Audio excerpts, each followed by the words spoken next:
Under adjudication থেকে যাদের নাম ডিলিট হয়ে গেছে তাদেরকে বলা হয়েছিল 15 দিনের মধ্যে ট্রাইব্যুনালে অ্যাপিল করতে হবে।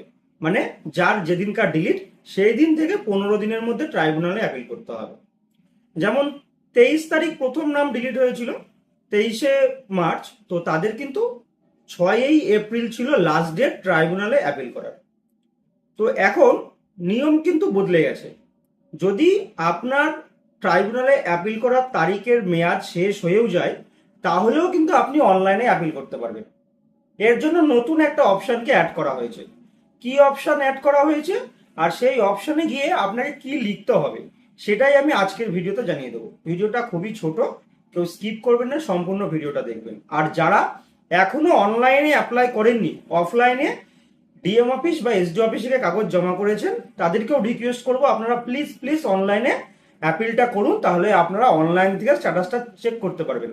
কিন্তু যদি আপনি অফলাইনে জমা করে বাড়িতে বসে থাকেন তাহলে পরে কিন্তু আপনি কখনোই স্ট্যাটাস চেক করতে পারবেন না।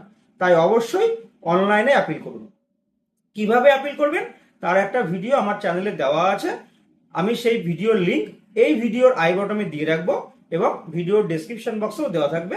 আপনারা সেই লিঙ্কে ক্লিক করলে সরাসরি দেখে নিতে পারবেন। আর যাদের 15 দিন অতিক্রম হয়ে গেছে তারপরেও অ্যাপ্লাই করেননি তারা এই ভিডিওটা দেখে নিন এবং এই ভিডিওটা দেখে অ্যাপ্লাই করে দিন। চলুন আমি এবার দেখিয়ে দিচ্ছি।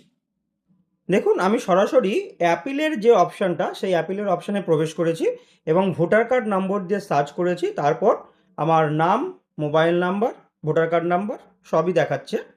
তো এটা যার জন্য আমি অনলাইনটা করে দিয়েছি তার কিন্তু 27 তারিখ নামটা ডিলিট হয়েছিল এবং তার লাস্ট ডেট ছিল 10 তারিখ। আর আজকে আমি তার অনলাইনটা করে দিলাম আজকে 13 তারিখ। তো সেখানে দাঁড়িয়েও কিন্তু অনলাইনটা করা গেছে। তো এইগুলো সব একই রকম আছে আগের মতন। এই যে জায়গাটা চেঞ্জ হয়েছে দেখুন, এইখানে একটা নতুন অপশান কিন্তু অ্যাড করা হয়েছে। বলছে please enter the reason for delay condonation application. এই যে আপনি দেরিতে কেন আবেদন করছেন, 15 দিন পার হয়ে গেছে, তার কেন 15 দিন পার হলো সেই কারণটাই কিন্তু এখানে লিখতে হবে। তো এটা আপনারা কি লিখবেন সেটাই আমি এখন দেখিয়ে দিচ্ছি। দেখুন, আমি যার অ্যাপ্লিকেশনটা করছি তিনি কিন্তু একজন 62 বছর বয়সের বিধবা মহিলা এবং তিনি অসুস্থ ছিল আমাকে বললে, তো আমি সেইটাই কিন্তু এখানে লিখেছি যে I am a sick and 62-year-old widow. I was unaware of when my name was deleted from the voter list. But by the time I come to know, 15 days had already passed for submitting the application. তিনি এটাই বলতে চাইছে যে আমি 62 বছর বয়সের একজন বিধবা মহিলা এবং আমি জানতাম না যে কখন আমার নামটা ডিলিট হয়ে গেছে। কিন্তু আমি যখন জানতে পারলাম সেটা অলরেডি 15 দিন ক্রস করে গেছে, মানে টাইমটা শেষ হয়ে গেছে। There is no other reason beside this. এটা ছাড়া আর কোনো কারণ নেই আমার কাছে। The delay occur due to unavoidable circumstances and was completely unintentional. এটা সম্পূর্ণ আমার অনিচ্ছাকৃত। Therefore I humbly request you to kindly condone this delay and allow me the opportunity to complete the necessary formalities. I assure you that I will strict follow the prescribed time limits in this future. তো এই রকমটা আপনারাও লিখতে পারেন, এটা video description বক্সে দেওয়া থাকবে। আপনারা যদি মনে করেন মডিফাই করে অন্যরকম লিখবেন সেটাও লিখতে পারেন।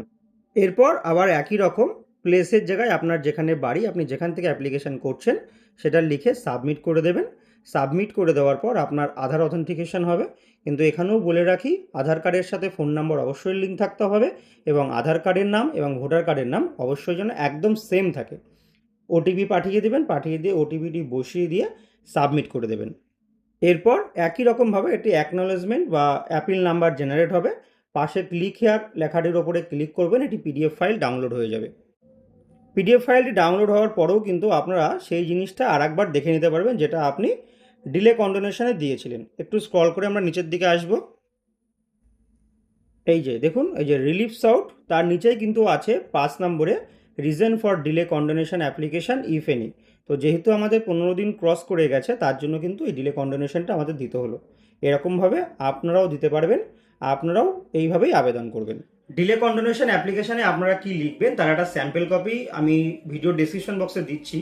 এছাড়াও যদি আপনাদের আর কোনো কারণ মনে হয় তো সেই কারণগুলো অবশ্যই কমেন্ট করে জানাবেন। আমি একই রকমভাবে আমি আপনাদেরকে রিপ্লাই দেবো, অথবা যদি মনে করি অনেকের কারণ একই রকম আসছে, কমন কারণ আসছে, তাহলে কিন্তু আমি ভিডিও ডেসক্রিপশন বক্সে সেই কারণটাও লিখে দেবো। তাহলে আপনারা জাস্ট খালি কপি পেস্ট করবেন, এতে আপনাদের অনেক সুবিধা হবে এবং উপকার হবে। তো ভিডিওটা অনেক অনেক শেয়ার করবেন এবং ভালো লাগলে একটা লাইক করবেন। আজকের মতো এখানেই শেষ করছি, নতুন ভিডিওতে আবার দেখা হচ্ছে।